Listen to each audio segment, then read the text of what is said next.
Olá, Batatos Nerds! Estamos aqui na SideQuest, a maior livraria nerd de Minas Gerais. Estou com Letícia Gabriela, que é do blog Fleur de Lune. E agora a gente vai falar, Letícia, por que leio o Hobbit, de Tolkien? Fala pra gente aí, o que te fez... Quando você teve contato com o Hobbit, o que te fez gostar desse livro? O que te faz tê-lo como um dos seus livros preferidos? Então, o Hobbit, ou Lá de Volta Outra Vez, né, é o livro que, de certa forma, ele nos insere no universo do Senhor dos Anéis. É onde a gente conhece o Bilbo, descobre como é que o anel foi parar no condado, como é que o Frodo acabou herdando esse anel. Então, pra mim, como eu conheci na ordem inversa, né, o Senhor dos Anéis primeiro, para depois o Hobbit, foi uma história para conhecer o passado mesmo, conhecer o que tinha rolado, quais os acontecimentos ali que geraram a Guerra do Anel, né? O Hobbit, ele é extremamente fantástico porque a narrativa dele é um pouco mais fluida do que o Senhor dos Anéis, por mais que seja extremamente detalhista, porque o Tolkien ele tem uma literatura de imersão. Você tá na história, mas você consegue ir levando e aí você quer saber o que vai acontecer. E tem personagens muito marcantes, né, como o líder dos anões. A gente tem aí até passagens interessantes. A gente conhece o próprio Gollum, né? Ele entra aí nessa história e a gente descobre como é que ele foi parar naquela caverna. Então o Hobbit, para mim, é mais a questão de você saber o que aconteceu para poder dar sequência na história. Letícia, me fala uma coisa aqui. Existe uma diferença da estrutura do anel do Hobbit para o Senhor dos Anéis? O anel? O anel em si? Exatamente. Ele é o mesmo anel. O anel ele foi forjado, né, pelo Sauron na tentativa de controlar todos os outros anéis e mergulhar a Terra-média na escuridão. A história que começa no Hobbit e aí ela acaba passando para o Senhor dos Anéis e culmina lá no Retorno do Rei, é que esse anel, ele ficou, depois da queda de Isildur, ele ficou escondido, vamos dizer assim. E foi até o momento que ele acordou, o Gollum, ele escondia esse anel de alguma forma. A essência dele acabava escondendo esse anel. E foi quando o Bilbo encontrou o anel, e esse anel, ele despertou e começou a chamar o mestre. Então, na verdade, o anel ele é uma peça-chave fundamental, mas ele acaba criando toda essa confusão do final do Hobbit, que tem a Batalha dos Cinco Exércitos, ele faz uma pequena bagunça lá na vida dos anões e dos elfos e dos humanos, e aí acaba culminando nos acontecimentos do Senhor dos Anéis. Dá para sentir diferença na forma da escrita de Hobbit com o Senhor dos Anéis ou não? Olha, eu senti um pouco de diferença. Algumas pessoas não sentem tanto, né? Elas acreditam que a literatura do Tolkien, ela é só aquela.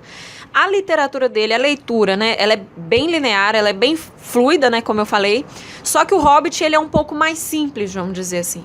Porque o Hobbit, ele envolve, por mais que ele envolva muitas pessoas, ele tenha personagens até que a gente não chegaram a ir para adaptação cinematográfica, né? Como o Bombadil, que é fantástico no Hobbit, e ele não chegou tanto à adaptação. É uma leitura que você vai acompanhando de uma forma mais tranquila. Já o Senhor dos Anéis, ele tem muito mais detalhes que o Hobbit. São pequenas coisas, mais raças, mais personagens marcantes.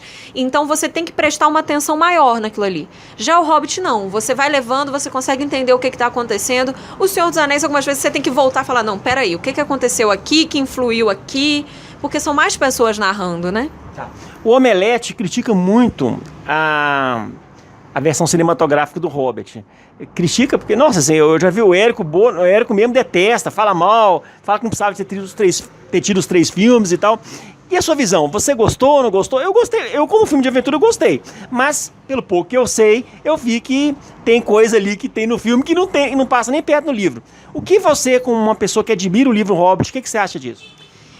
Eu acredito assim, essa briga entre livro e filme, ela é bem antiga e a gente tem ela em vários aí títulos que podem ser citados. No Hobbit tem 3 coisas que eu destaco, né, da diferença da adaptação que para mim foi bem gritante. A participação do Legolas na história, sendo que ele é citado no Hobbit como o filho do rei dos elfos da Floresta das Trevas, só que ele não é nem nomeado no Hobbit. A Tauriel, que é uma elfa que ela literalmente não existe, né, no livro. E a relação da Galadriel, Gandalf, a participação da Galadriel na Batalha dos Cinco Exércitos é uma coisa que não está presente no livro. O que eu acredito, que o Peter Jackson, os 3 filmes, claro, para fazer uma trilogia e tal, ficar aquele estilo, e na hora de adaptar, eu acredito que ele pegou personagens já conhecidos, colocou nessa adaptação dessa história para gerar uma identificação com o público que já gostava do Senhor dos Anéis. Porque mesmo aqueles que não leram os livros, que só conhecem pelos filmes, eles iam gerar essa identificação, né, de uma adaptação para outra, sendo que, uma vez que tivesse personagens que apareceram nos outros 3 filmes. Então eu acredito que foi isso, ele tentou criar, claro, a fórmula do sucesso. Tem um vilão, tem a galerinha lá que combate ele e tem que ter um apelo para a relação de amor entre personagens. Então ele acabou criando um triângulo ali. Né? E depois ele fez um apelo mais pro final entre outros personagens que seria impossível, vamos dizer assim, esse amor, mas que ficaria subentendido. Então eu acho que ele usou elementos que fazem muito sucesso no universo do cinema e se apropriou disso para poder fazer com que a história realmente fizesse sucesso e para que novos telespectadores e enfim, eles pouco, né? para gerar identificação mesmo. Tá. Letícia, o que você acha dos personagens Smaug, o dragão, e o Sméagol no Hobbit? Eles foram fiéis nos filmes do Peter Jackson com a obra do Hobbit, do Tolkien? O que você achou? Então, primeiro o Smaug. Ele é extremamente sarcástico mesmo, só que ele não é tão conversado, vamos dizer assim, no livro, né? Ele é um pouco mais fechado, ele é malvado daquela forma, só que no filme ele foi vendido, claro, ele tem a maldade, só que ele é extremamente sarcástico, assim, muito sarcástico, ele fica dialogando com os personagens. No livro não tem, eu não senti tanto isso. A forma como ele foi derrotado, eu senti mais impacto no livro do que no filme, apesar dos efeitos. Os efeitos foram fantásticos, claro. Só que eu senti mais impacto na leitura do que na adaptação. Porque na adaptação as coisas aconteceram muito rápido. É o que você está falando aqui, é o que as pessoas que leram Game of Thrones comentam daquela cena da Daenerys com o dragão. Lá tipo assim, principalmente aquela cena da arena, que ela monta um dragão e sai. Tipo assim, quem lê o livro fala que a cena é muito melhor. E olha que quem viu o seriado achou fantástico. E o Sméagol, o que você achou? Então, ele é um personagem muito completo. Ele é um personagem assim que ele tem a necessidade de ser muito bem retratado, porque ele é extremamente essencial para o enredo da história, né? Tanto no Hobbit quanto no Senhor dos Anéis. Na verdade, as coisas começam a acontecer a partir dele, porque ele influencia em todas as partes da história, né? Porque no início ele é o portador do anel, e aí quando ele tem aquele encontro com o Bilbo, é onde ele muda completamente a vida do Bilbo, que é o que vai mudar mais pra frente a vida do Frodo, que é o que vai mudar o destino da Guerra do Anel. Então ele é um personagem extremamente importante. Ele é importante do início do Hobbit, quando tem a queda de Isildur e etc., até o final da Guerra do Anel. Ele é o personagem, pra mim, ele é um dos personagens mais importantes e ele foi bem retratado, tinha essa necessidade, eu acredito que os produtores, eles pensaram muito na hora de retratar ele, porque sem ele a história não ficava completa, não dava aquela sequência exata e etc. Letícia, você tem um site que é o Fleur de Lune, que é um blog que está fazendo muito sucesso aí com a cultura nerd. E fala pra gente, lá no seu blog, no seu site, tem materiais sobre o Hobbit, que a pessoa pode pesquisar? Tem materiais sobre outros livros? Como é que funciona o seu site? Então, lá tem resenhas sobre filmes do Senhor dos Anéis, tem sobre o meu artigo científico sobre o Senhor dos Anéis e os livros também. E tem outras resenhas, tem tutoriais de coisas nerds, de decoração e etc. E filmes, várias coisas bacanas, tem um pouco sobre jornalismo também. Então, visitem. Você fez um artigo, você comentou comigo que escreveu um artigo sobre a língua élfica, correto? Qual língua mesmo? É o Quenya, o alto élfico, né? Beleza. Como é que foi esse artigo, essa experiência de escrever sobre isso aí? Conta para aqui pro pessoal do site. Então, foi muito legal. Na verdade, foi um trabalho de pesquisa, né? Bem extenso. O Quenya é uma língua complexa. Ela tem duas formas, né? Tem o alfabeto de símbolos, que é o Tengwar, e tem o Quenya propriamente dito.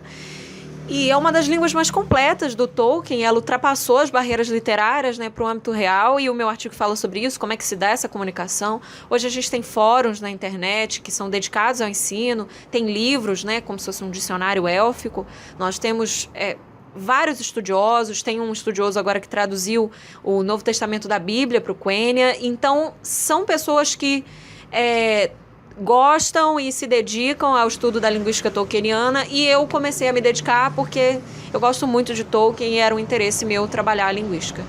Depois do Quenya agora você vai aprender Klingon, correto? Eu vou tentar. Eu tô querendo fazer um desdobramento de pesquisa aí de Klingon e Westeros, né? Outras línguas fictícias. Deixa eu te perguntar uma coisa aqui.